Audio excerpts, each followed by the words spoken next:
अगर आपने इस वीडियो पे क्लिक किया है तो आपकी जो जंप है वो ऐसी जंप से ऐसी जंप हो सकती है। लेकिन क्या ये सिर्फ इस वीडियो को देखने से हो जाएगा? नहीं। उसके लिए आपको मेहनत करनी पड़ेगी, अपना टाइम और एफर्ट्स देना पड़ेगा, तभी जाके आपकी जो जंप है वो इतनी ज़्यादा अच्छी हो पाएगी। लेकिन इस वीडियो में मैं आपको जो 4 टिप्स बताने वाला हूँ वो 100% आपको हेल्प करेगी आपकी जंप को इम्प्रूव करने में। अब जो 4 टिप्स मैं आपको बताऊँगा, आपको ये चारों को फॉलो करना पड़ेगा, चारों पे ध्यान देना पड़ेगा, तभी जाके आपकी जो जंप है वो इम्प्रूव होगी। जैसे हम लोग स्कूल में जब पढ़ते हैं तो हमारे पास 5 सब्जेक्ट्स रहते हैं: maths, science, social science, Hindi और इंग्लिश। अगर आपको टॉप करना है तो आपको सभी सब्जेक्ट्स में अच्छा स्कोर करना पड़ेगा, तभी जाके आपके मार्क्स अच्छे आएंगे। जैसे मैं मैथ्स में बहुत ज़्यादा अच्छा था, मेरे मैथ्स में काफ़ी अच्छे मार्क्स आते थे, लेकिन क्या मैं क्लास में टॉप करता था? नहीं, क्योंकि जो बाकी के सब्जेक्ट्स हैं उनमें मेरे मार्क्स थोड़े बहुत कम आते थे। जैसे सोशल साइंस, हिंदी, ये सब सब्जेक्ट्स में उतने अच्छे से नहीं पढ़ पाता था, इसलिए मेरा जो टोटल स्कोर है वो उतना ज़्यादा अच्छा नहीं रहता था। तो ऐसे ही अगर आपको अपनी जंप इंप्रूव करनी है तो मैं आपको जो 4 टिप्स बताने वाला हूँ या 4 पॉइंट्स बताने वाला हूँ, आपको इन चारों पॉइंट्स पे ध्यान देना पड़ेगा। किसी एक चीज़ को इंप्रूव करने से आपकी जंप नहीं बढ़ेगी, आपको चारों पे बराबर ध्यान देना पड़ेगा, तभी जाके आपकी जो जंप है वो अच्छे से इंप्रूव होगी। अब ये वीडियो किसके लिए? क्योंकि लॉन्ग जंप तो बहुत सारे लोग करते हैं, इंटरनेशनल लेवल पे एथलीट्स रहते हैं, वो भी लॉन्ग जंप के लिए वर्कआउट करते हैं, और कोई किसी गवर्नमेंट जॉब के फिजिकल के लिए तैयारी कर रहा है, उसके लिए 10 फीट 12 फीट बस इतना ही चाहिए। अब एज भी अलग होती है, कोई 15 साल का बच्चा है, कोई 30 साल का आदमी है, और हो सकता है आप एक लड़के हो या फिर एक लड़की हो। ये वीडियो हर एक उस इंसान के लिए जो अपनी जंप को इंप्रूव करना चाहता है। हो सकता है कि आप एक नेशनल लेवल एथलीट हो और आपको 8 मीटर जंप करना है, उसमें भी जो ये टिप्स हैं ये हेल्प करेंगे, क्योंकि जो पॉइंट्स मैं आपको बताने वाला हूँ ये काफ़ी ज़्यादा बेसिक है और ये हर एक इंसान को पता होना चाहिए अगर वो लॉन्ग जंप करता है। आप ये वीडियो को बिल्कुल भी स्किप मत करना, क्योंकि जो चारों पॉइंट्स है वो चारों बराबर इक्वली इंपॉर्टेंट है। तो अभी बिना टाइम वेस्ट करे हम लोग आज की वीडियो को स्टार्ट करते हैं। इसको हम लोग एक इंटरेस्टिंग एग्जांपल से भी समझ सकते हैं। जैसे कि अगर आपको कोई अच्छा सा खाना बनाना है, अगर आपको एक अच्छी सब्जी बनानी है, कोई भी अच्छी डिश बनानी है, ठीक, पास्ता, मैगी, कुछ भी अच्छा बनाना है, तो उसके 2 प्रोसेस रहते हैं। सबसे पहले तो आपको ये चीज़ करनी रहती है कि जो जो उस चीज़ के लिए इंग्रेडिएंट्स इंपॉर्टेंट है, आप वो इंग्रेडिएंट्स ले आओ। फिर अगला प्रोसेस रहता है कि जो इंग्रेडिएंट्स आप ले आए हो उससे आप वो खाना पकाओ या खाना बना लो। तो उसी तरीके से हम लोग लॉन्ग जंप को देखने वाले हैं। हम 4 पॉइंट्स देखने वाले हैं। तो जो पहले के 3 पॉइंट्स हैं उसमें हम लोग देखेंगे कि जो इंग्रेडिएंट्स है, मेन इंग्रेडिएंट्स, लॉन्ग जंप के जो मेन इंग्रेडिएंट्स हैं वो क्या क्या है और उनको हम कैसे इंप्रूव कर सकते हैं। और जो चौथा पॉइंट है उसमें हम ये देखेंगे कि अगर हमने सारे इंग्रेडिएंट्स ले लिए तो उसके बाद हमें उन इंग्रेडिएंट्स का करना क्या है, किस तरीके से हम उनको यूज करके अपनी जंप को बढ़ा पाएंगे। तो लॉन्ग जंप का जो सबसे मेन इंग्रेडिएंट है वो क्या है, ये मैं बहुत सारी वीडियोस में बार बार बोल चुका हूँ कि जो लॉन्ग जंप है उसके लिए सबसे ज्यादा इंपॉर्टेंट रहती है आपकी स्पीड। जितनी ज्यादा आपकी स्पीड होगी आपकी लॉन्ग जंप उतनी ही ज्यादा अच्छी होगी। अब ऐसा क्यों होता है कि जितनी ज्यादा आपकी स्पीड होगी आपकी जंप उतनी ज्यादा होगी?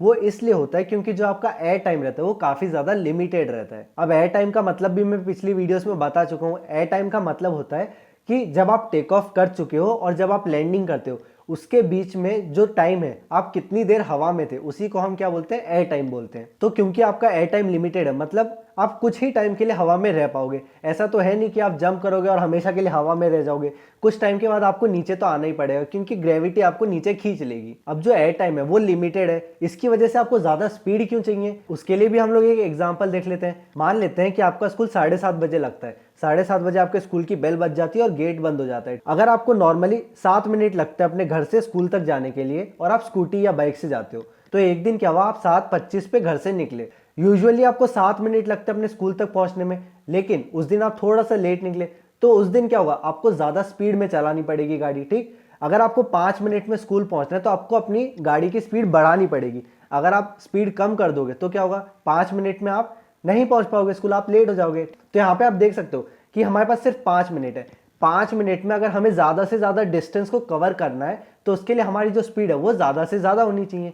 जितनी ज्यादा हमारी स्पीड होगी हम 5 मिनट में उतना ज्यादा डिस्टेंस कवर करेंगे। तो ये जो प्रिंसिपल है ये लॉन्ग जंप में भी अप्लाई होता है। आपने जंप कर ली, मान लेते हैं कि आप हवा में सिर्फ आधे सेकंड के लिए ही रुक पाओगे, तो आधे सेकंड में जितनी ज्यादा आपकी स्पीड होगी आप आधे सेकंड में उतना ही ज्यादा डिस्टेंस कवर करोगे। इसलिए जो स्पीड है वो काफी ज्यादा इंपॉर्टेंट रहती है आपकी लॉन्ग जंप को बढ़ाने के लिए। स्पीड काफी ज्यादा इंपॉर्टेंट है, हमने देख लिया, लेकिन जो स्पीड है वो क्या है, सिर्फ एक इंग्रेडिएंट है। ठीक है, जैसे कि अगर हमें मैगी बनानी, मैगी बनाने के लिए सबसे मेन इंग्रेडिएंट क्या होता है? मैगी। मैगी तो सबसे ज्यादा मेन इंग्रेडिएंट है, लेकिन बहुत सारे लोग हैं अलग अलग तरह से मैगी को बनाते हैं। ठीक है, कुछ लोगों की मैगी काफी ज्यादा अच्छी लगती है, कुछ लोगों की एकदम सिंपल फीकी फीकी मैगी लगती है। इंग्रेडिएंट दोनों में सेम है, मैगी दोनों में ही है, लेकिन फिर भी एक का टेस्ट ज्यादा अच्छा है क्योंकि उसमें बाकी के इंग्रेडिएंट्स भी डले हैं। तो स्पीड मेन इंग्रेडिएंट है, लेकिन स्पीड अकेला एक इंग्रेडिएंट नहीं है, आपको अगले 2 इंग्रेडिएंट पे भी ध्यान देना होगा। तो अब हम दूसरा मेन इंग्रेडिएंट देख लेते हैं लॉन्ग जंप का। दूसरा मेन इंग्रेडिएंट होता है टेक ऑफ एंगल। ध्यान से सुनना, टेक ऑफ एंगल, अकेले टेक ऑफ नहीं, टेक ऑफ का एंगल। टेक ऑफ हो सकता है कि बहुत ज्यादा अच्छा हो, लेकिन टेक ऑफ एंगल पे हमें ध्यान देना है। अब टेक ऑफ एंगल क्या होता है, यहाँ पे आप जो पिक्चर है इसमें देख सकते हो कि जो एथलीट है वो टेक ऑफ करने वाला है। यहाँ पे आप उसके हिप को देख सकते हो, जो हिप है वो इस पोजीशन पे। अगर हम उसके हिप से एक हॉरिजॉन्टल लाइन बना दे, हॉरिजॉन्टल मतलब एकदम सीधी लाइन बना दे, और हम वीडियो को थोड़ा सा और आगे बढ़ा देते हैं, जब एथलीट अपनी पीक हाइट पे पहुंच जाता है, मतलब जब एथलीट अपनी सबसे टॉप हाइट पे पहुंच जाता है जंप की, उस पॉइंट पे उसका जो हिप है उसको उसी पॉइंट से वापस से जोड़ देते हैं। अब जो ये दो लाइन आप देख रहे हो, इन दोनों लाइन के बीच का जो एंगल रहता है उसे ही हम बोलते हैं टेक ऑफ एंगल। अब जैसे कि मैंने बोला था जितनी ज्यादा स्पीड होगी उतना अच्छा है, लेकिन टेक ऑफ एंगल में ऐसा नहीं है, जितना ज्यादा टेक ऑफ एंगल होगा उतना ज्यादा अच्छा है, ऐसा बिल्कुल नहीं होता है। अब टेक ऑफ एंगल को अच्छे से समझने के लिए हम एंग्री बर्ड्स वाला गेम खेल लेते हैं थोड़ी देर के लिए। इसमें आप देख सकते हो कि मैंने जो बर्ड है, बर्ड को अभी खींच लिया। अब इसको जितने ज्यादा जोर से मैं खींचूंगा ये उतने ज्यादा स्पीड से आगे जाएगी। अब यहाँ से आप जो पाथ देख रहे हो, मतलब जो डॉटेड लाइन आप देख सकते हो ना, इसी को हम बोलते हैं टेक ऑफ एंगल, ठीक है, प्रोजेक्शन पाथ बोलते हैं, ठीक। अब जो टेक ऑफ एंगल है, इस तरीके से मैं इसको फेंकूंगा तो यहाँ पे टेक ऑफ एंगल काफी ज्यादा कम है, तो कम टेक ऑफ एंगल से फेंकूंगा तो उतना ज्यादा डिस्टेंस नहीं ट्रेवल कर पाएगी ये। लेकिन अगर मैंने इसका टेक ऑफ एंगल बहुत ही ज्यादा बढ़ा दिया, 90 डिग्री कर दिया, तब भी क्या है, ये उतना ज्यादा आगे नहीं जाएगी।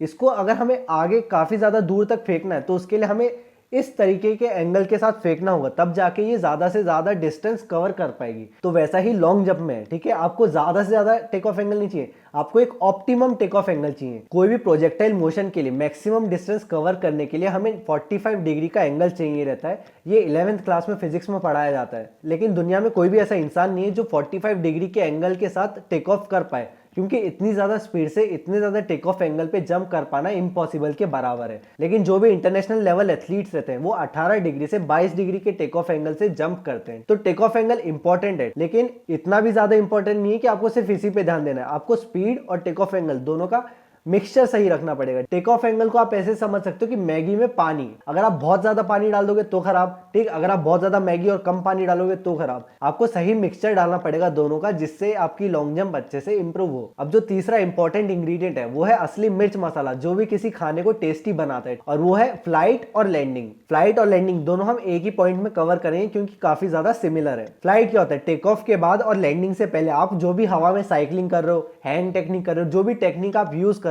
उसी हम फ्लाइट की टेक्निक और लैंडिंग बोलते हैं। अब जो फ्लाइट और लैंडिंग है, इसका सबसे मेन ऑब्जेक्टिव क्या होता है, इसका मेन ऑब्जेक्टिव रहता है आपका फॉरवर्ड रोटेशन बचाना। फॉरवर्ड रोटेशन क्या होता है, जब भी कोई इंसान लॉन्ग जंप करता है तो उस टाइम पे उसकी जो अपर बॉडी वो आगे की तरफ झुकने लगती है, जिसको हमें रोकना है। क्यों?